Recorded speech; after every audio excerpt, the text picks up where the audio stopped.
My son didn't let me attend my husband's funeral.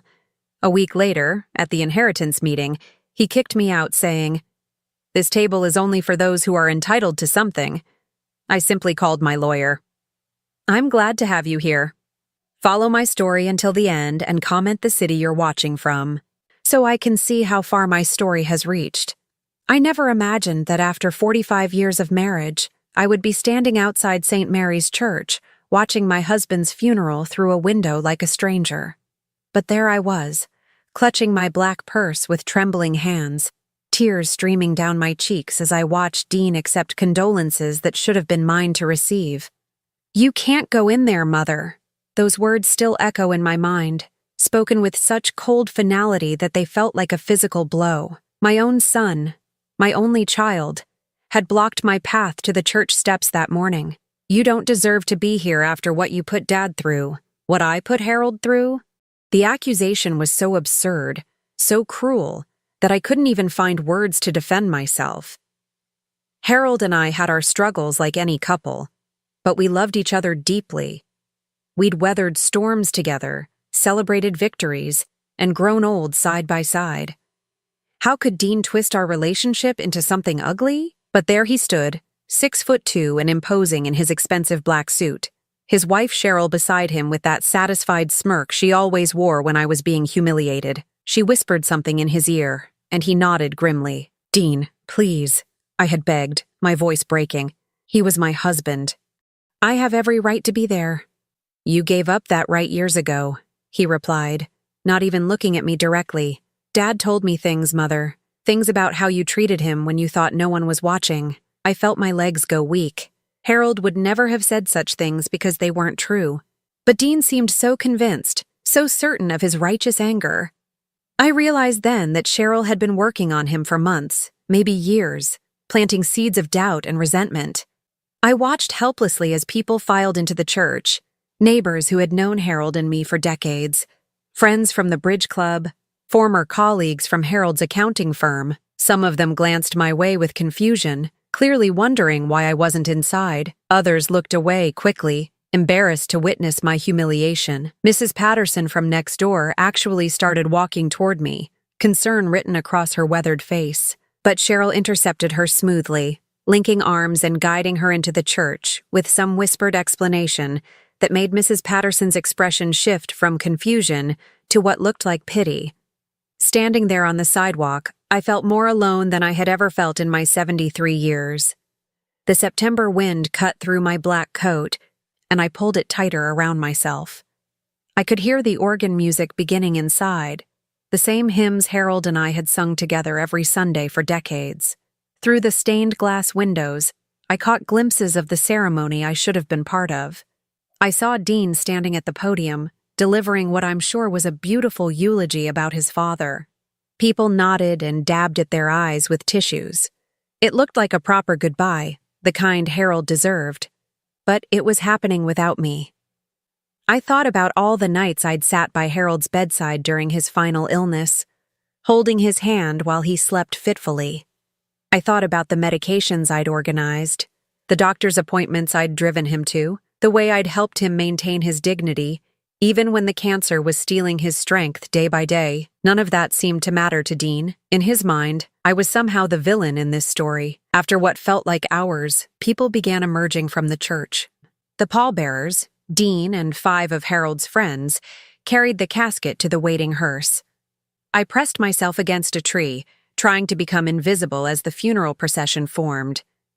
Dean climbed into the lead car with Cheryl, accepting the role of chief mourner that should have been mine. As they drove past, Cheryl actually turned to look at me through the window, her lips curved in the faintest smile. I didn't go to the cemetery. I couldn't bear to watch from a distance again, couldn't stand to see Harold lowered into the ground while I remained an outsider to his final farewell. Instead, I drove home to the empty house that still smelled like his aftershave and the mint tea he drank every evening. I sat in his favorite chair and wept until I had no tears left. But even through my grief, something else was stirring inside me, a quiet determination that surprised me with its strength. Dean thought he could erase me from Harold's life, rewrite our history to suit his narrative. He thought he could humiliate me and I would simply accept it. He was wrong. Harold had always been a careful man, methodical in everything he did. As I sat in that empty house, I began to remember things he'd said in those final weeks, comments that hadn't made sense at the time, but were starting to form a pattern. "Trust me, Opal," he'd whispered one night when the pain was particularly bad. "I've made sure you'll be taken care of. Dean doesn't know everything." At the time, I'd assumed he was just trying to comfort me about finances. But now, with fresh humiliation burning in my chest, I wondered if Harold had known something I didn't. Had he seen through Dean's facade? Had he anticipated this betrayal? Tomorrow, Dean would probably call a family meeting to discuss Harold's affairs. He'd want to take control of everything, just like he'd taken control of the funeral. But Harold had been keeping secrets for 45 years of marriage. Maybe it was time for some of those secrets to come to light. The call came exactly 1 week after the funeral, just as I was watering Harold's prized tomato plants in the backyard. Dean's voice on the phone was businesslike, cold. "We need to meet about Dad's estate. Tomorrow at 2 o'clock at the house." "Of course," I replied, trying to keep my voice steady. "I'll be there. Bring whatever financial documents you have access to. We need to get everything sorted out properly." The way he said properly made my stomach clench, like I had been doing things improperly all these years, like I needed his permission to handle affairs in the home I'd shared with his father for over 4 decades. I spent that evening going through Harold's desk, gathering papers I thought might be relevant. Bank statements, insurance policies, the deed to the house, all the mundane documents that make up a life. My hands shook slightly as I organized everything into a folder. I kept thinking about Harold's words. Dean doesn't know everything. The next afternoon, I arrived at what had been my own home for so long, but now felt foreign and unwelcoming. Dean's luxury SUV was parked in the driveway, along with Cheryl's red BMW and another car I didn't recognize. I let myself in with my key, calling out softly, "Hello, I'm here." "In the dining room," Dean's voice came back, sharp and impatient. I walked into the dining room where Harold and I had shared thousands of meals, celebrated birthdays and anniversaries, hosted holiday dinners. Now it had been transformed into something that felt more like a courtroom than the heart of our home. Dean sat at the head of the table, Harold's place, with papers spread before him like a prosecutor preparing his case. Cheryl sat to his right, perfectly groomed as always, her manicured fingers drumming silently on the mahogany surface. To Dean's left sat a man I didn't recognize, middle-aged with a briefcase beside his chair. "This is Robert Chen, Dad's attorney," Dean announced without preamble. "He's going to walk us through the will and estate planning." I moved toward one of the empty chairs, the same one I'd sat in for decades of family dinners. But before I could sit down, Dean's voice stopped me cold. "Actually, Mother, this meeting is for immediate family members only." I froze, my hand still on the back of the chair. "I'm sorry, what?" Cheryl looked up at me with those cold blue eyes, not even trying to hide her satisfaction. "Dean means this is for people who actually have a stake in Harold's estate." The words hit me like a slap. I looked around the table, seeing the papers spread out, the serious expressions, the way they were all looking at me like I was an intruder. "Harold was my husband," I said quietly, my voice barely audible even to myself. Dean's jaw tightened. "Yes, and you made his life miserable for the last 10 years. Did you think we didn't notice how you controlled everything? How you kept him from his friends? How you made him feel guilty for wanting to spend time with his own son?" Each accusation felt like another nail being driven into my coffin. None of it was true, but the conviction in Dean's voice made me wonder if he actually believed these lies, or if this was all an elaborate performance. "Dean, that's not—" I started, but he cut me off. "This table is for people who have rights to something here. People Dad actually cared about." The cruelty in those words took my breath away. I stood there, clutching my folder of documents, feeling smaller and more insignificant than I ever had in my life. The man who had emerged from my body 38 years ago was telling me that his father hadn't cared about me. Mr. Chen shifted uncomfortably in his chair. "Perhaps we should discuss this privately," he suggested, clearly sensing the tension. "No," Dean said firmly. "Mother needs to understand her position here. Dad may have felt obligated to stay married to you, but that doesn't mean you're entitled to anything that should rightfully go to his son." Cheryl leaned forward slightly, her voice sickeningly sweet. "Opal, surely you understand that Dean has been the one Harold really depended on these last few years. You're comfortable enough with your Social Security and the small savings account. Dean has a family to think about. Real responsibilities, as if caring for a dying husband wasn't a real responsibility, as if 45 years of marriage were just something to be brushed aside." I looked at Mr. Chen, hoping for some voice of reason, some legal perspective that might cut through this nightmare, but he avoided my eyes, clearly uncomfortable but unwilling to challenge his client's son. "I think you should leave now," Dean said, his tone final. "We have important matters to discuss. And frankly, your presence here is inappropriate." The dismissal was so complete, so absolute, that for a moment I couldn't move. I stood there looking at my son, this man I had raised, worried over, loved unconditionally, and saw only a stranger. A stranger who was taking pleasure in humiliating me. "Dean," I said one more time, my voice barely a whisper. "Please. Goodbye, Mother." I walked out of that dining room on legs that felt like they might collapse at any moment. Behind me, I could hear the murmur of voices resuming their discussion, the rustle of papers being shuffled. They were dividing up Harold's life without me, erasing my existence from the equation as if I had never mattered at all. But as I reached my car, something crystallized inside me. The fog of grief and shock began to clear, replaced by something sharper, more focused. Harold had always been careful about important things. He'd always protected me, sometimes in ways I didn't even realize until later. I sat in the driver's seat for a long moment, not starting the engine. Through the dining room window, I could see Dean gesturing as he spoke, Cheryl nodding along, Mr. Chen taking notes. They looked so confident, so certain that they had everything figured out. I reached into my purse and pulled out my phone. The number was still programmed in from years ago, though I hadn't called it in a long time. Harold's personal attorney, not the family lawyer Dean had chosen, but the man Harold had consulted privately on several occasions over the years. "Robert Morrison's office," came the familiar voice of his secretary. "This is Opal Whitfield," I said, surprised by how steady my voice sounded. "I need to schedule an appointment with Mr. Morrison as soon as possible. It's about my husband Harold's estate." "Of course, Mrs. Whitfield. Mr. Morrison has been expecting your call." "Expecting my call?" My heart began to race as the implications settled in. Harold had been planning for this moment all along. Robert Morrison's office felt like a sanctuary after the hostile atmosphere of my own dining room. The elderly attorney greeted me with genuine warmth, his silver hair and kind eyes reminding me of Harold in some ways.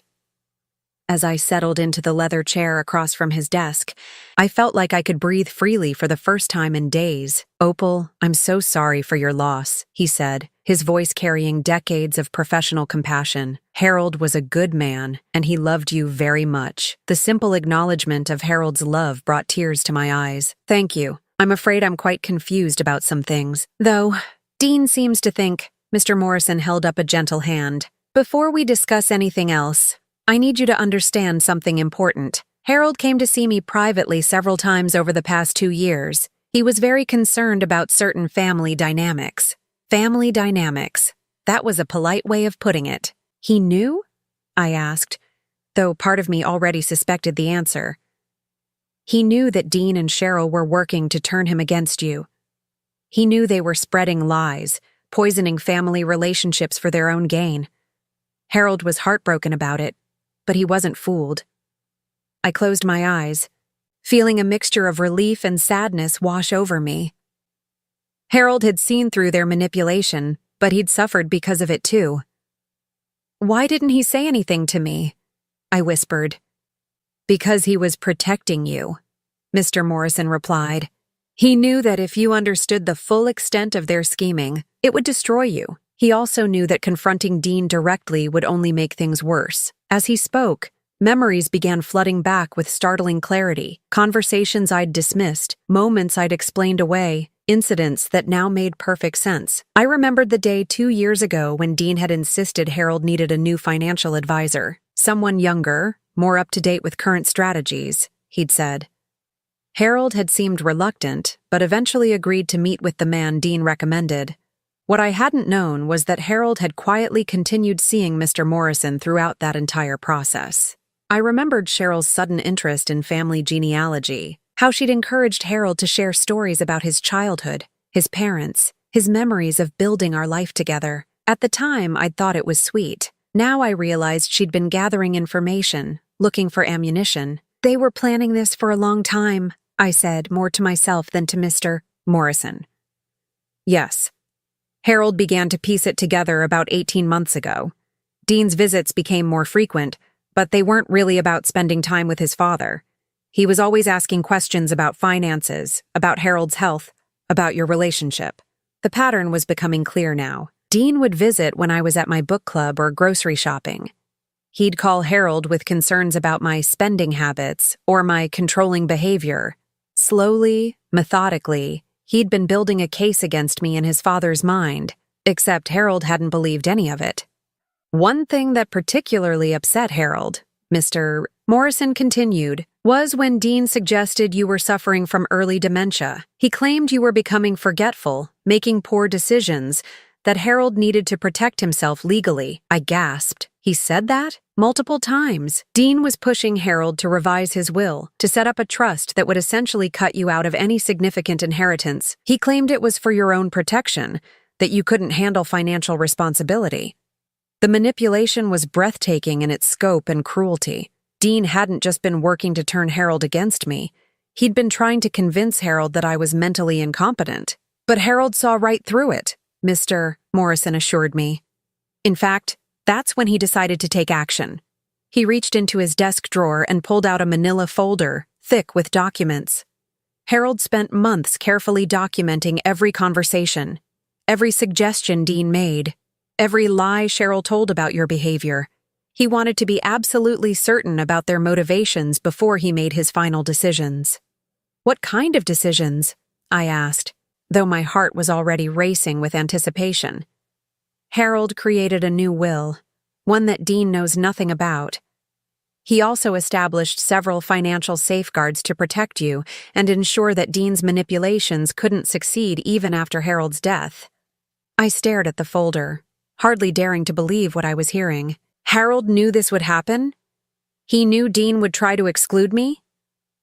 He hoped it wouldn't come to that. But yes, he prepared for the possibility. Harold was always a careful man, but in his final months, he became absolutely meticulous about protecting you. As Mr. Morrison opened the folder and began spreading documents across his desk, I thought about those last weeks with Harold, the private phone calls he'd made when he thought I was sleeping, the afternoons when he'd claimed to be resting, but I'd heard the soft click of his laptop keyboard, the way he'd hold my hand and tell me not to worry about anything. "Trust me, Opal," he'd said so many times. "Everything will be all right." He'd been working, even while battling cancer, to ensure my security and dignity. While Dean and Cheryl were scheming to betray me, Harold was quietly outmaneuvering them. "There's something else," Mr. Morrison said, his expression growing more serious. Harold left specific instructions about how this information should be revealed. He wanted Dean to show his true character first, without any interference. He said it was important for you to see exactly who your son had become. The wisdom of that strategy was becoming clear. If Harold had confronted Dean while he was alive, Dean could have simply changed tactics, become more subtle in his manipulation. This way, Dean had revealed himself completely, burned every bridge, shown his true nature without any possibility of pretending otherwise. "So what happens now?" I asked. Mr. Morrison smiled, and for the first time in weeks, I saw genuine hope in someone's eyes when they looked at me. "Now, we give Dean exactly what he's asking for. A family meeting where everything is made clear, where all the truth comes out." He picked up his phone. "I think it's time to schedule a proper reading of Harold's will, the real one."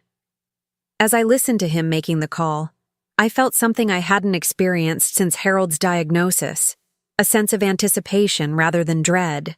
Dean thought he'd won, thought he'd successfully erased me from the family narrative. Harold had other plans. The second family meeting was scheduled for the following Friday, exactly 2 weeks after Harold's funeral. This time, the call came from Mr. Morrison's office, not from Dean. I could only imagine the confusion and irritation that call must have caused. Mrs. Whitfield, Mr. Morrison has asked me to inform all parties that there are some discrepancies in the estate documentation that need to be addressed immediately. His secretary had explained to Dean over the phone, her voice professionally neutral. I spent the week in a strange state of suspended animation. Part of me was terrified that this was all some mistake, that Harold's protections wouldn't be enough to overcome Dean's manipulations. But another part of me, growing stronger each day, felt an odd sense of peace. Harold had loved me enough to plan for this moment. I wasn't facing this battle alone. On Friday morning, I dressed carefully in the navy blue suit Harold had always said brought out my eyes. I wanted to look dignified, composed, unbroken by the cruelties of the past weeks. When I arrived at the house, Dean's SUV and Cheryl's BMW were already there, along with Mr. Chen's sedan and a car I didn't recognize. I used my key one more time, knowing it might be the last time I ever entered this house as someone with the right to be there. Dean was pacing in the living room when I walked in, his face flushed with irritation. Cheryl sat rigidly on the sofa, her usual smugness replaced by barely controlled anxiety. Mr. Chen stood by the window, checking his watch repeatedly. "What the hell is this about?" Dean demanded as soon as he saw me. "Some other lawyer claiming there are problems with Dad's will? Did you put him up to this?" Before I could answer, the doorbell rang. Dean strode to answer it, and I heard Mr. Morrison's calm voice introducing himself. He entered the living room carrying a leather briefcase, followed by a younger woman with a court reporter's equipment. "Good afternoon, everyone. I'm Robert Morrison, and I was Harold Whitfield's personal attorney for the past 15 years. This is Ms. Sarah Chen, a certified court reporter who will be documenting today's proceedings." Mr. Chen looked confused. "I don't understand. I'm Harold's attorney. I handled his will preparation 6 months ago." Mr. Morrison's expression remained pleasant but firm. "You handled one will preparation, Mr. Chen." Harold maintained separate legal counsel for his most important documents. The room fell silent, except for the soft clicking of Ms. Chen setting up her equipment. Dean's face had gone pale, while Cheryl gripped the arm of the sofa so tightly her knuckles were white. "What are you talking about?" Dean asked, his voice strained. Mr. Morrison opened his briefcase and withdrew a thick document bound in blue legal backing. "I'm talking about Harold's actual last will and testament, executed 3 months before his death and properly witnessed and notarized." He looked around the room, his gaze settling on each person present. Harold was very specific about how this will should be presented. He wanted to ensure that certain behaviors and attitudes were fully documented before the true terms of his estate were revealed. Dean sank into a chair, the color draining from his face. "That's impossible. Dad and I went over everything. He showed me the will?" "Yes. Harold told me about those conversations. He also told me about your suggestions regarding your mother's mental competency, your recommendations for financial guardianship, and your concerns about her ability to manage an inheritance." The words hung in the air like an accusation. Cheryl shifted uncomfortably, finally speaking up. Harold was obviously confused in his final months. Whatever he told you was probably influenced by medication or illness. Mr. Morrison's smile was cold. Harold was mentally sharp until the day he died, as confirmed by 2 independent medical evaluations he requested specifically to prevent that kind of challenge to his final wishes. He opened the will and cleared his throat. Harold was quite detailed in his final document. He addresses the attempts to manipulate him, the lies told about his wife, and his disappointment in his son's character. Dean jumped to his feet. "You can't be serious. Dad would never disinherit his own son." "You're right," Mr. Morrison replied calmly. "Harold didn't disinherit you completely. You are mentioned in the will." He flipped to a specific page. "To my son Dean, who has shown me in my final years what kind of man he truly is, I leave the sum of $10,000. This represents approximately what I estimate he would have inherited if he had treated his mother with even basic human decency." The silence that followed was deafening. Dean's mouth opened and closed like a fish gasping for air. "That can't be legal," Cheryl said, her voice shrill. "A son has rights to his father's estate. Actually, in this state, a person has complete discretion over how to distribute their assets, provided they are of sound mind and not under duress." Harold's multiple medical evaluations and the detailed documentation of his reasoning make this will virtually uncontestable. Mr. Morrison continued reading. "The remainder of Harold's estate, including this house, all financial accounts, investments, and personal property, goes entirely to his beloved wife Opal, who stood by him faithfully for 45 years and deserved better than the treatment she received from his son." I felt the room spinning around me. Everything. Harold had left me everything, but Mr. Morrison wasn't finished. Harold also included specific provisions regarding Dean's behavior. Any attempt to contest this will, harass Opal, or interfere with her inheritance will result in the immediate forfeiture of his $10,000 bequest, which will instead be donated to the Cancer Research Foundation where Harold volunteered.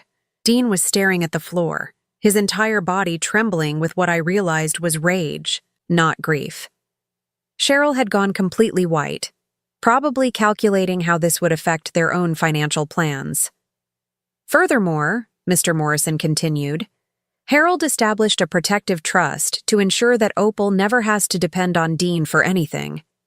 He was quite explicit that his son had forfeited any right to make decisions about his mother's welfare." The young court reporter's fingers flew across her keyboard, documenting every word of this devastating revelation.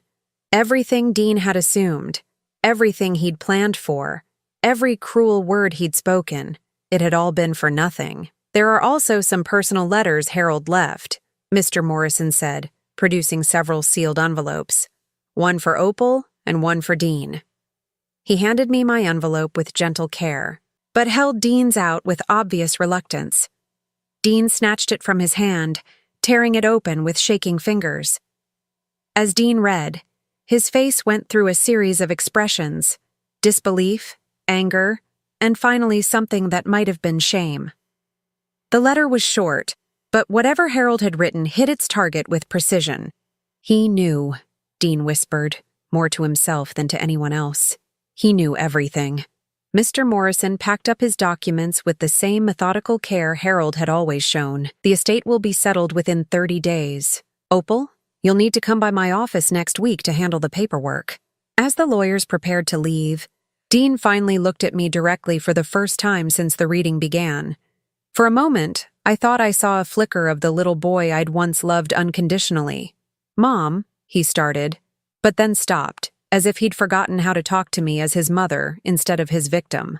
I stood up, smoothing my skirt, feeling Harold's protection surrounding me like an invisible shield. "Goodbye, Dean," I said quietly. "I hope someday you remember who you used to be." Harold had given me more than just financial security. He'd given me the dignity of walking away on my own terms. That evening, I sat alone in Harold's study, the letter from him still unopened on the desk. The house felt different now. Not like a place I was being pushed out of, but like the home Harold and I had built together over 4 decades. Dean and Cheryl had left immediately after the will reading, their faces masks of shock and fury. Mr. Chen had mumbled apologies about the confusion before hurrying out behind them, but the silence that followed wasn't empty. It felt full of Harold's presence, his love, his careful planning that had protected me even from beyond the grave. With trembling fingers, I opened his letter. "My dearest Opal," it began in his familiar handwriting, slightly shakier than it used to be, but still unmistakably his. "If you're reading this, then the worst has happened. Not my death, which we both knew was coming, but Dean's betrayal, which I hoped against hope might not come to pass." I had to stop reading for a moment, tears blurring the words. Harold had hoped Dean would prove him wrong, would show some decency when faced with his father's death, but he'd prepared for the alternative. "I want you to know that I saw everything. Every lie Cheryl whispered in Dean's ear. Every suggestion that you were somehow failing me. Every attempt to turn my final months into a weapon against you. It broke my heart, but it also opened my eyes to who our son has become." The letter detailed things I hadn't even known about. Phone calls where Dean had suggested I was taking advantage of Harold's illness. Conversations where Cheryl had hinted that I was only staying married for financial security. Meetings where they'd presented Harold with evidence of my supposed mental decline. Things like forgetting to water plants or misplacing my reading glasses. They underestimated me, Harold had written. They thought a dying man wouldn't notice their manipulation, wouldn't have the strength to fight back. They were wrong on both counts. He'd documented everything. Recorded phone conversations where Dean discussed managing Mom after Dad's gone.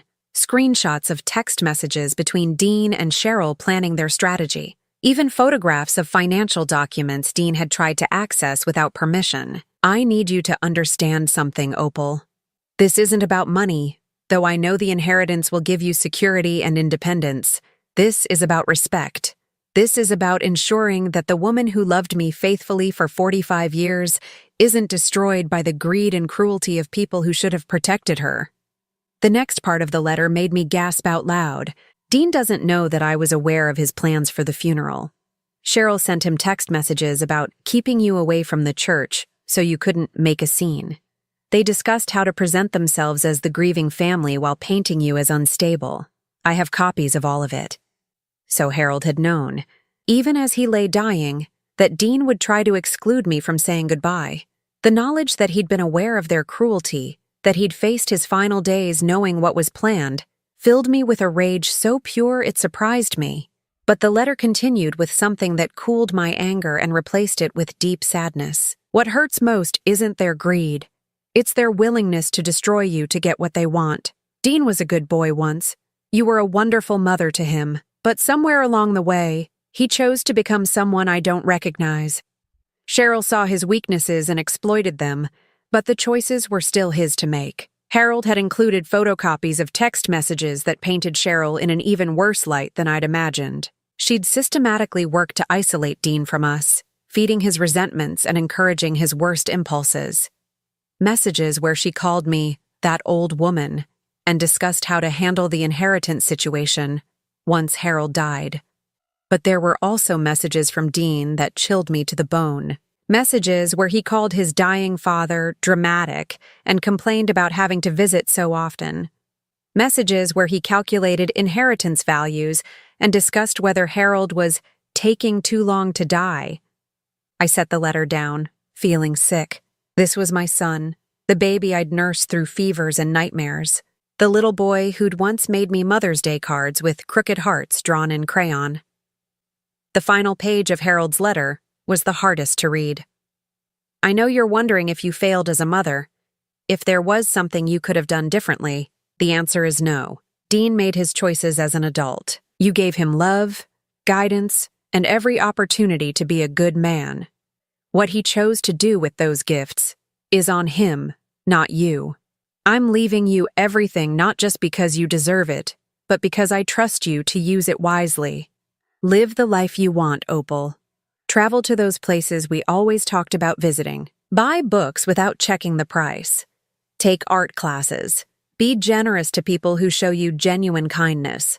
You've earned every comfort, every joy, every peaceful moment that's coming to you. And if Dean ever comes to his senses, if he ever remembers who he used to be and tries to make amends, the decision about forgiveness will be yours alone. Don't let anyone pressure you either way.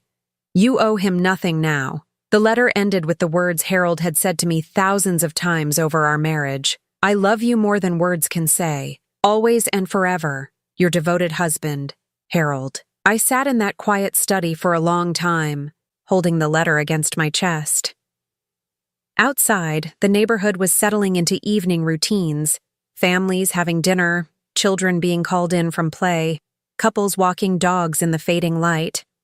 Normal life continuing while my world had been completely transformed. My phone buzzed with a text message. Dean's number. We need to talk. There has to be a way to work this out. I stared at the message for a long moment, then deleted it without responding. Harold had been right. Dean still thought this was something that could be negotiated, manipulated, managed. He still didn't understand that his father had seen straight through him. Another message came through, this one longer. Mom, I know things got heated today. Maybe we both said things we didn't mean. Dad was obviously influenced by his illness. We can contest this, but it would be better if we worked together as a family. As a family. After everything he'd done, everything he'd said, he still thought he could use that word to control me. I turned off my phone and walked through the house that was now truly mine. In each room, I could feel Harold's love surrounding me, protecting me, ensuring that the final chapter of my life would be written on my own terms. Tomorrow, Dean would probably try calling, maybe even show up at the door, but tonight, I was finally free to grieve my husband properly, to remember our love without the shadow of betrayal hanging over everything. Harold had given me more than an inheritance. He'd given me the truth, and with it, the power to choose my own future. 3 months later, I stood in the empty living room of what had been our family home for 32 years, watching the moving truck pull away.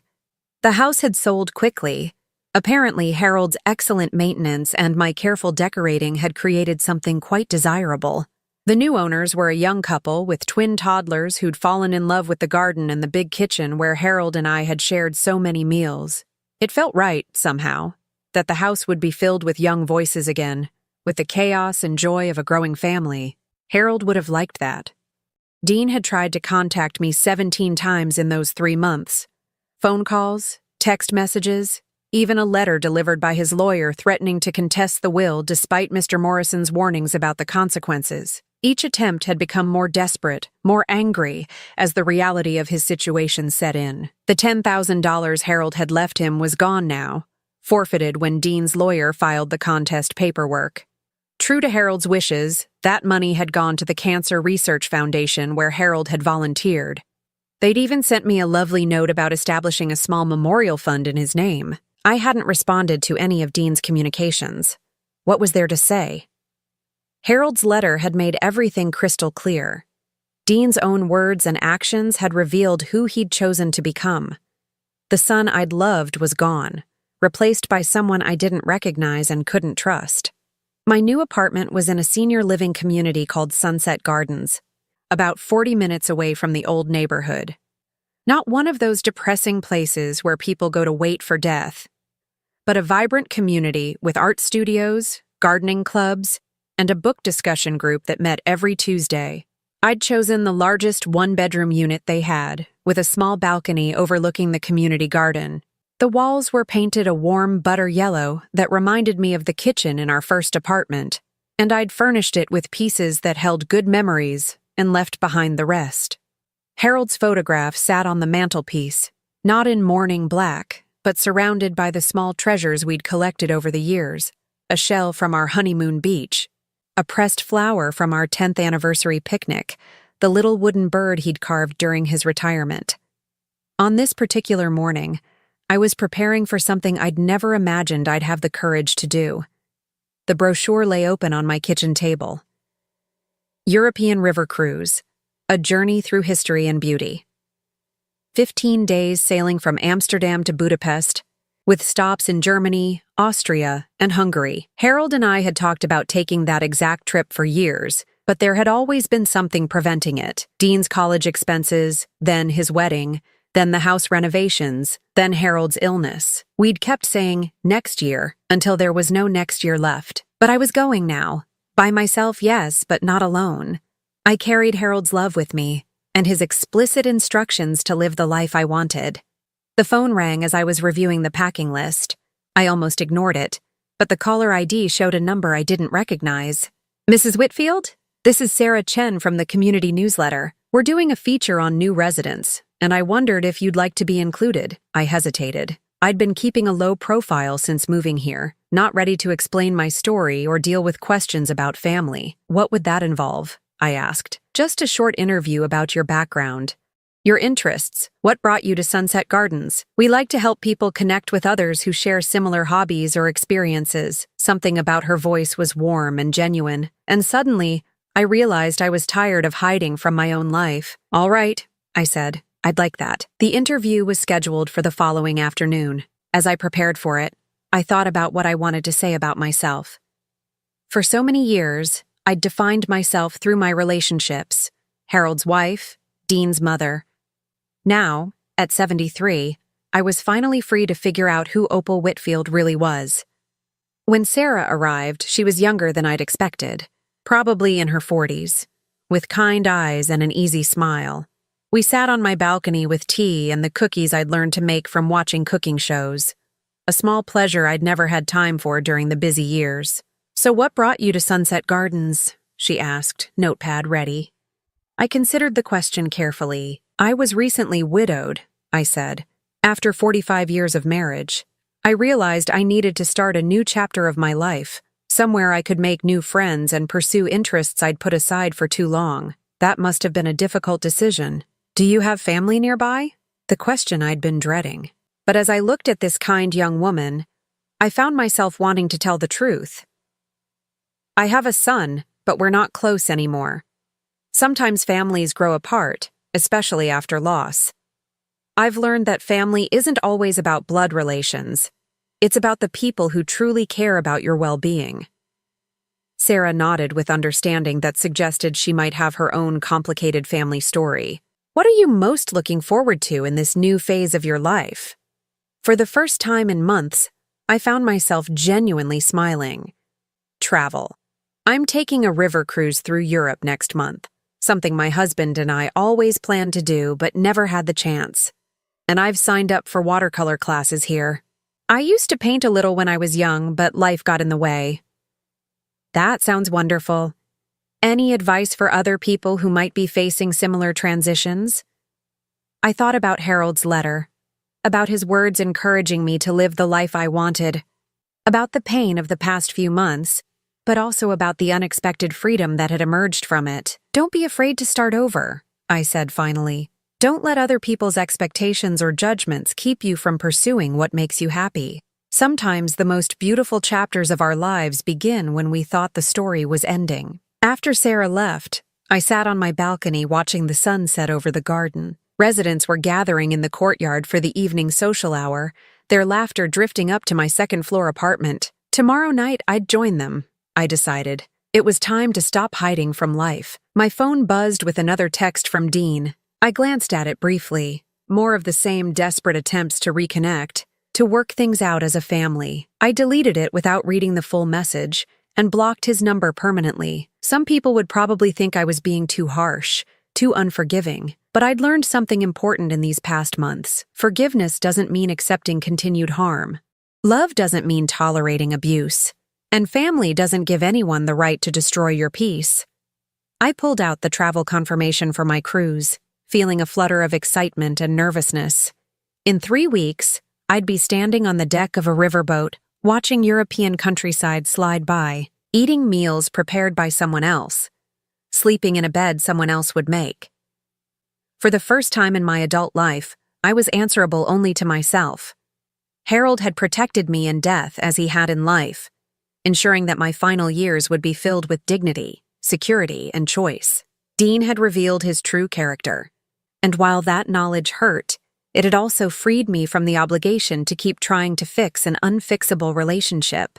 As darkness fell and the stars appeared over Sunset Gardens, I raised my evening tea in a silent toast to Harold's memory and to the unexpected gift of starting over at 73. Tomorrow, I would begin packing for Europe. Next week, I would start watercolor classes.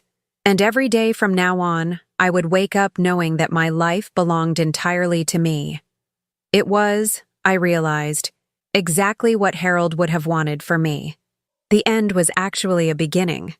Now I'm curious about you who listened to my story. What would you do if you were in my place? Have you ever been through something similar? Comment below. And meanwhile, I'm leaving on the final screen 2 other stories that are channel favorites, and they will definitely surprise you. Thank you for watching until here.